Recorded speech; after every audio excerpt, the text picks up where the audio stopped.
Hi, friends. Unlike composer-driven genres like classical or music theater, popular styles are artist-driven. Ergo, the idea of there being a single desired sound is not really applicable. And yet, our art form is all about sounds. So what is a voice teacher supposed to do with that? I want to introduce you to an idea today, and you don't have to agree with me, but I just kind of want to throw this out there and you can maybe chew on it a little bit, see what you come up with for your own studio. My name is Meredith Colby. I am the author of Money Notes, How to Sing High, Loud, Healthy, and Forever, which introduces NeuroVocal, a way to approach singing for popular styles that is based on neuroscience.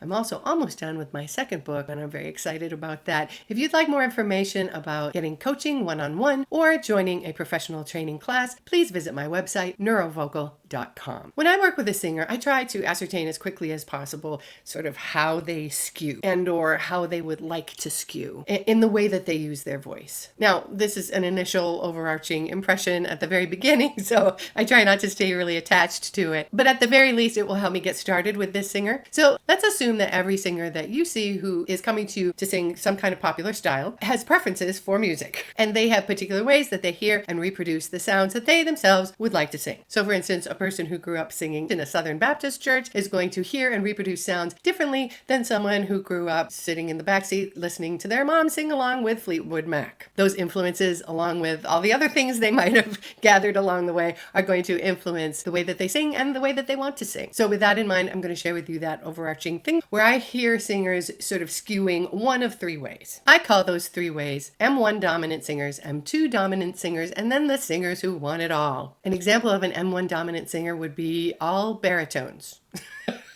Pretty much, although there's exceptions to everything. So when I say M1, for those of you who do not use that language, I'm talking about chest register, chest voice, TA dominant, that richer, lower sound. If they love Kelly Clarkson, Florence and the Machine, they love Miley Cyrus, Frank Ocean, Taylor Swift, Katy Perry, Lady Gaga, Rihanna, Leah Michelle, they love Adele. These people are all people who are going to be more M1 dominant favoring singers. An M2 dominant singer is going to be somebody who loves bossa nova.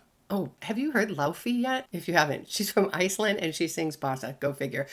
Fabulous. So maybe a majority of jazz singers are going to be more M2 just because the dexterity that being an M2 head voice, CT dominant, head register, that dominant sound. So I'm not saying that they are like, they have to sing. I'm not being like the voice teacher who told the soprano she could never sing below a middle C. This is not what I'm saying. I'm talking about the way that they hear music and the way that they kind of skew in the way they want to make sounds. I just want to be clear. So like Harry Styles.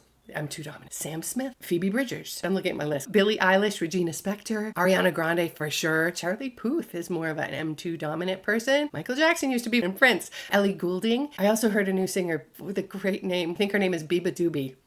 Gotta love that. Amazing. Very M2 dominant. And then there are singers who just want it all, who just love all the textures and range, all the stuff that their voices can do, and want it all. So those singers are more like the Sarah Bareilles, Beyonce, Chappell Roan, Olivia Rodrigo, John Legend, Christina Aguilera, Jessie J, or Sammy Ray. So those people want it all. This is what I'm talking about. These different kinds of singers who sort of skew different ways in the way that they hear music, in the way that they want to represent music, in the way that expresses them musically in the most authentic way that feels the best to them.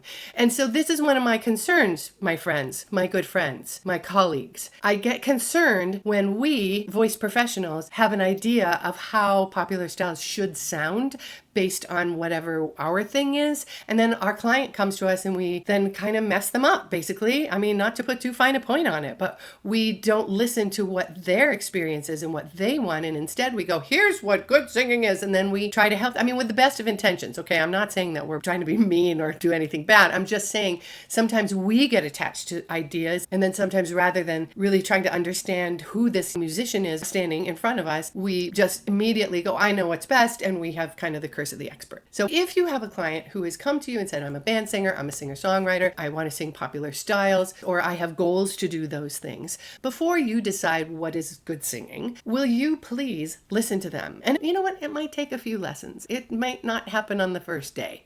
That's okay. But talk to them about who they listen to, who they like. Listen to them sing and ask them how they feel about what they say. Is this the way you want to sound? How do you imagine yourself sounding? What would feel more expressive to you? And again, it doesn't have to happen all in one swell foop, you know? It can it can happen over time, but it's really important that we help people in the popular realm express themselves the way they want to, not the way we think they should, because that's why we do our jobs. We want to help them, and we are helping people, and we are kind, wonderful people. So again, as I said at the beginning of this, I'm just throwing out an idea for you to chew on. I'm just hoping I can influence you a little bit when it comes to your singers of popular styles. Have a great week. I'm Meredith Colby. Bye-bye.